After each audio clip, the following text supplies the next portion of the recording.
three architects started the Shelter Associates journey in 1993.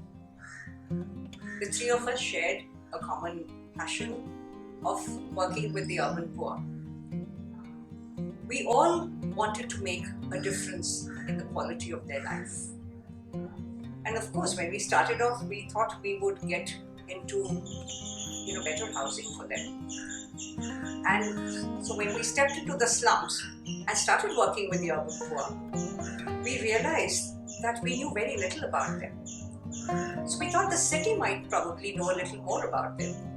And so we went to the Municipal Corporation of Pune, which is where our journey began, and asked for data. And we were rather surprised to see that there was hardly any data with the corporation. And whatever there was either spread between departments, very outdated, and really could not be used on the ground.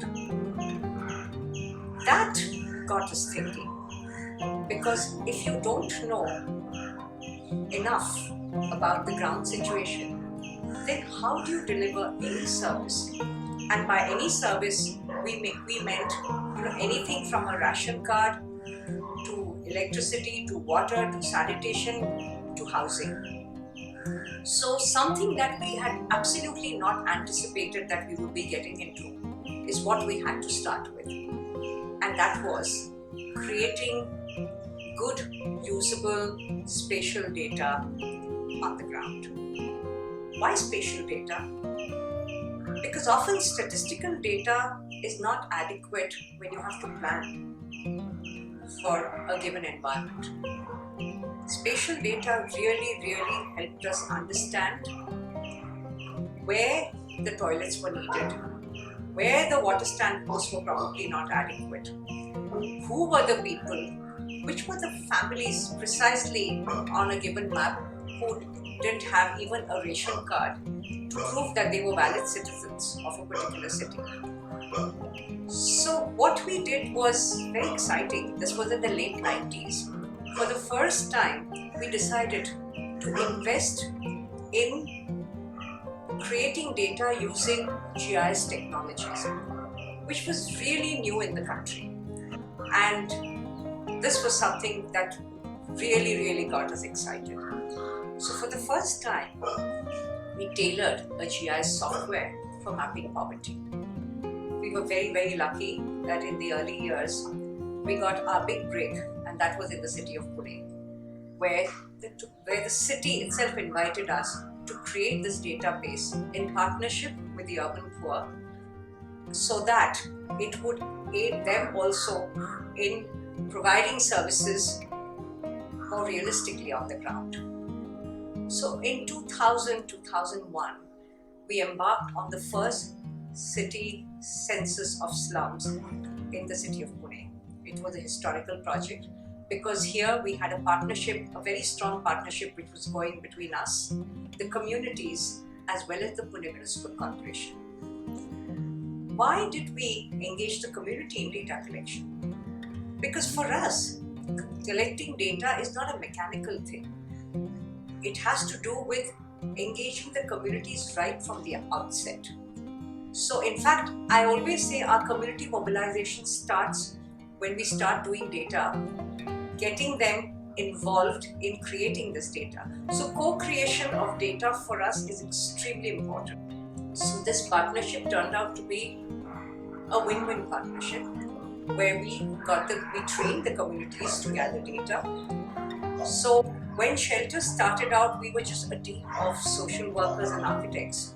And in a few years, we had added an entire vertical within the organization, and that was of GIS experts. So it's an exciting journey. We have been able to train many people on ground to use technology. And over the years, for the last, I would say 2.5 decades, all the work that we have carried out in Shelter Associates has been very data driven. And because it has been data driven, it has also led to very realistic solutions on the ground. And these solutions, which we have implemented maybe a decade or a decade and a half ago, have proved to be sustainable even today. The data has been the greatest enabler in all our projects because it has brought in a lot of transparency. It has brought in a lot of confidence. I always talk about the 3 C's that I believe get associated with data. The first thing that it does, it brings an extreme amount of clarity. Once you have clarity on the ground, then you can actually engage all the stakeholders. And when I say stakeholders, I don't mean just the community. I'm talking even about the councillors, the elected members, and I'm also including the administration. When the data is laid out so transparently and everybody knows what the ground situation is, then automatically people start engaging with each other to see what could be realistic solutions which would work for everyone. Once that process gets started, it starts building in confidence and commitment towards the process. And when all the stakeholders work with a certain commitment to achieve their goal, it brings in a certain comfort that yes, we are probably on the right track and this is really going to work for us. So the 3 C's that I talk about is always clarity, commitment, and comfort. And I find that without exception in all our projects, this is the precise quality that has driven the projects to its logical conclusion, and they have been very, very sustainable. And I would like to talk a little bit about how we've actually applied it on the ground. So we've done a few exciting housing projects. The first one which we did at Dattawadi, this was in 96-97, was very special because here we mobilized the teams to build their own houses. And this was a small community which had no construction skills. They had to really learn from the scratch. And what they did in 1 year was amazing. They learned how to make their own blocks. They made prefab beams. They made funicular shells, which were all different components of the building that they finally occupied. For an entire year, the families committed to one member contributing towards labor. And within a year, those 56 families were rehabilitated on an alternate site which was just barely a kilometer away from their slum. Even today, it is standing testimony to what community participation can do. The houses continue to be occupied by the same dwellers who actually built it with their own hands. The second project was again in Pune and was very exciting. That was the rehabilitation of Kamgar Buddha to a site which was almost 8 kilometers from their place of stay. People always ask me, how did you manage to get them to move? It's so difficult to get the poor to move to an alternate site. So I told them that this is again where data played a major role, and an inclusive process made all the difference. This was a slum which was in the heart of the city, which was getting flooded every year. Every year you would have monsoons and people would be moved to the municipal corporation schools or colleges. Their houses would go underwater, and after a month or two they would go back into those houses, which would be completely filthy, because you had almost like sewage water standing there for weeks. It would stink. They would have to battle with all kinds of insects and sometimes even snakes who probably would occupy their dwelling. So we approached the municipal corporation and asked them to give us a list of land parcels which were reserved for the economically weaker section, which was the case with the Pune Municipal Corporation. And we actually went visiting all these parcels, and this particular piece of land was also a part of that. When the people visited this particular piece of land, they looked around to see whether it would be suitable for them. So they looked around to see whether it was well connected with the transport networks, whether it had markets, whether it had possibilities of getting new employment, because there were a lot of housing societies around it, and whether there were schools and colleges and other kind of social amenities which they were used to. And it satisfied all those conditions. And they took a decision that they would move 8 kilometers.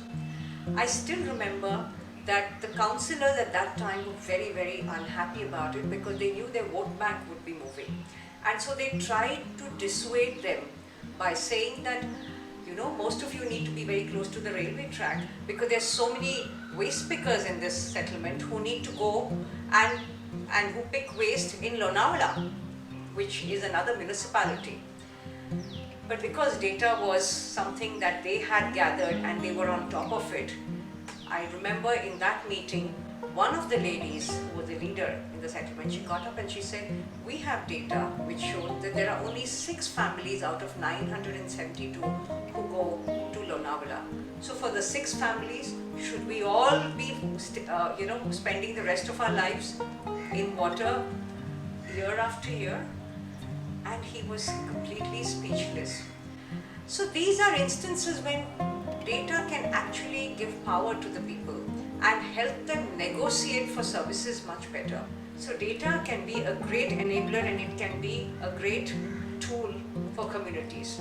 So the third project that we did in housing, which I think was a landmark project even in, not just in our journey, but I think a landmark project which was implemented in the country, which has several lessons that people can draw upon, was the citywide housing project in the city of Sangli Miraj Kupwar Municipal Corporation. We already had all the data in place, and we had already realized from the querying that 35 out of 78 slums would need to move. So we decided to make this data available to the municipal corporation.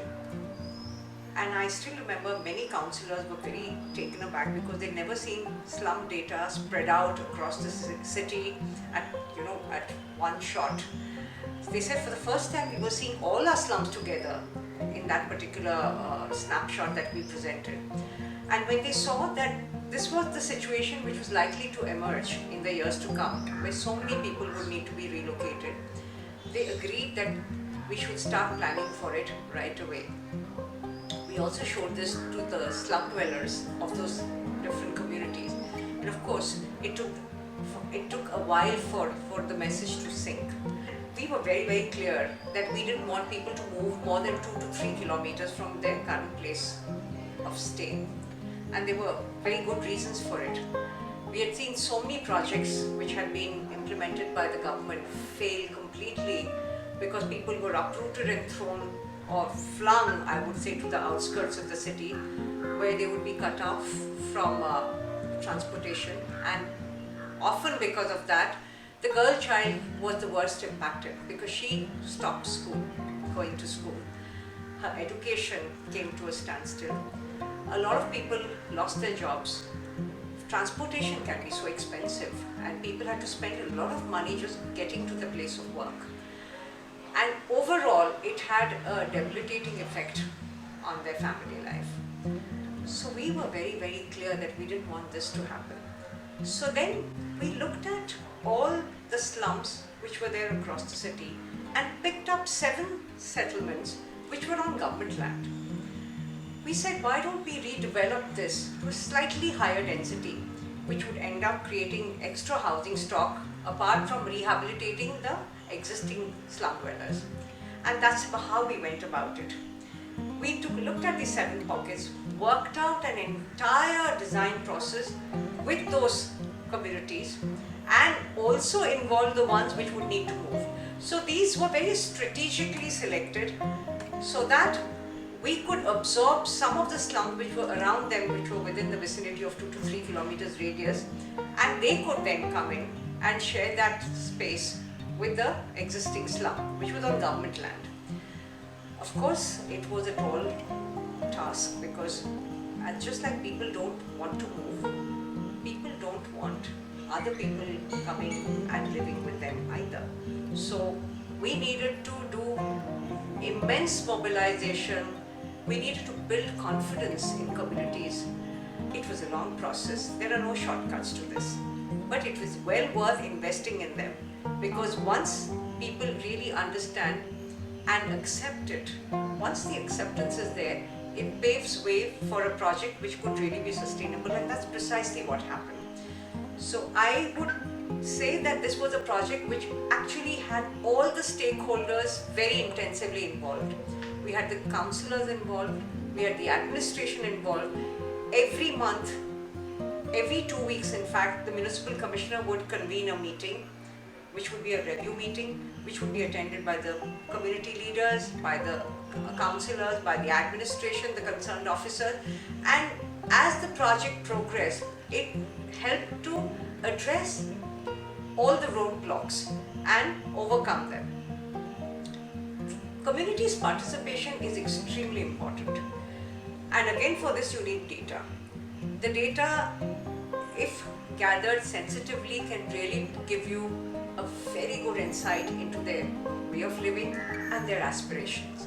If you've been able to capture that well, the designs would then automatically work around that. If you put the human well-being at the center of whatever you are planning for them, you can't go too wrong. So this is precisely what we followed in all our projects. We've always put the human beings in the center of a process. I know very often I'm asked this question, why are you against incremental housing? And I want to always tell the people, I'm not against anything. I just don't think that we should be getting into housing processes which don't truly transform their way of life and don't give them a healthy environment. I have seen several government programs where people have just converted their kacha houses to pakka. And in this process, they have probably added one more floor on top. Now you can just imagine when you have a lane which is barely 4 to 5 feet in width in many cases, and on either side you have houses which are going up by one more floor under some government's program. And often I have seen so many houses cantilever on top, which reduces light and ventilation even further. I don't think these kind of dwellings are really habitable. They might just be pakka, made out of permanent material, but that's about it. Again, very high-rise buildings have their own problems, and which is why we have always pushed for medium-rise, high-density kind of projects, which have worked very well in all the projects that we've executed on the ground so far. We involve the communities in the design process very, very intensively. We actually drew life-scale plans on the ground, and we put up furniture, and we got the people to come and move through it and experience the space. So they knew when we said, that the hall would be of this area, they immediately knew what we meant. And that was very exciting for them. We engaged not just with the women, we engaged with the children, we engaged with the men. So it was the entire cross-section of the community which got really engaged in this entire process. And of course, when it comes to the ownership, we were very, very clear that it should be jointly owned by both the husband and wife, so that the woman feels very secure. In any given situation, she knows that she can never be thrown out of that house. We actually had a lawyer coming and talking about the legal aspects of tenurial rights. We walked them through the entire process so that by the end of it, we would leave behind communities who are very well informed, who are very empowered to look after their housing projects. We have now a few communities who have already moved in. It's been more than a year and a half or two that they've moved in. And they're coexisting with other communities who have also started living in the same buildings. And there's a sense of ownership, and there's already a bonding that has been created between the communities, because we invested in making sure that people know each other even before they start moving into the new houses. There are a few guiding principles that inform our designs. We ensure that there are transition spaces built in between the very public to the very private.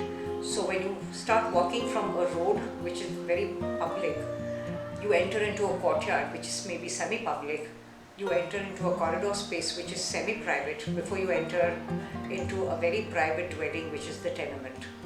These transition spaces allow for surveillance and also manage to contain crimes in the long run. And the other thing is we have avoided nooks and corners where people can gather and notorious activities can happen. So everybody can see everything, and that has acted as a deterrent for any kind of unwanted activities. When it comes to the internal spaces within a tenement, we're very conscious about minimizing circulation spaces and maximizing the usable spaces because the tenement sizes are very small. And another thing which also we bear in mind is services. We always lay our water lines or drainage lines in such a way that even 10 years down the line, if there is a problem, people can easily access it. So I always say that we must look at social housing very, very carefully, and the design has to be done with these principles in mind. Under the Prime Minister's Awas Yojana, which is the new Government of India's program for housing the urban poor, we are working with a community which is occupying government land. After the Land Records Department did a proper measurement, the community realized that their land footprint had actually shrunk because of a proposed road widening and the fact that part of it had spilled over onto the neighboring private land. This meant almost 20% of their families would get dishoused. They decided on a different approach. Today we are at a stage where they have agreed to share land, where they have registered themselves as a cooperative society, where the plans have been approved by the town planning department. So when it gets built, it would be a well-planned housing project which has the approval of the community. So I feel that if we start setting these kind of precedents in place, that would go a long way in getting sustainable social housing projects. One must look at the slum in the context of its neighborhood, or one must adopt a citywide approach depending on how big or small the city is. Once you actively start doing that, you will realize that you will also start thinking of how you can optimally use land there. Then you won't have a situation, which often is the case in large cities, that slums which are on government land end up going from kacha to just pakka, from being permanent to permanent material, and slums which come up on private land suddenly get transported into 15 or 20 story buildings, which is again completely unsustainable for their way of life. So we need to strike a balance somewhere, and we need to see how best we can use our resources. While NGOs, communities, urban local bodies have a vital role to play in delivering social housing, there is immense possibilities for the private sector to be engaged for deploying cost-cutting construction technology and timely delivery of housing. If all stakeholders contribute their core competencies, we can certainly move towards sustainable social housing for the urban poor. One of the most exciting projects that we have facilitated in the last 5 years, which we are extremely proud of, is the One Home, One Toilet program. We had actually been working on sanitation for several years. We started our sanitation journey with actually community toilets, and that was way back in 2000, 2001. And then over the years, we realized that community toilets at best are just stopgaps. The best solution that you can always give is a home toilet. And there are several reasons for it. Community toilets, in India we say it's like a white elephant. You just need to keep investing in it year after year, so it's a financial burden. And often when we look around, you'll find that they're very poorly maintained, they're almost crumbling. Every few months or few years, you need to literally rebuild them. So a lot of cities' resources, are draining with the community toilets. And at the end of the day, it doesn't give you a satisfaction. The user satisfaction is minimal in a community toilet. When you're sick, you don't want to be stepping out and using a community toilet. When there are old people in the house, you don't want that either. So even if you were to live in a mediocre tenement, but with a toilet facility, you would still prefer that. And that is the same even with community people. In fact, not having access to safe sanitation has impacted their lives very adversely. And again, it's the women who have suffered the most. There can be no better investment than investing in behavioral change when you're implementing or facilitating programs. And this is something that goes a long way in ensuring sustainability of projects. We have tried every novel method to engage communities, right from World Tobacco Day or World Toilet Day to even Valentine's Day. Sometimes to get communities coming together over issues of health and hygiene. A very interesting remark made by one of the Swachh Bharat Abhiyan nodal officers of one of the cities. He said that maybe giving a toilet is the easiest thing that you can do, but bringing about behavioral change is the most difficult. What would have taken us probably 25-30 years to do has been done in 2 or 3 years by your organization. I think that has been one of the most rewarding comments that we have received from the government in our work. And I completely endorse that behavioral change really is the key to any kind of sustainable transformation.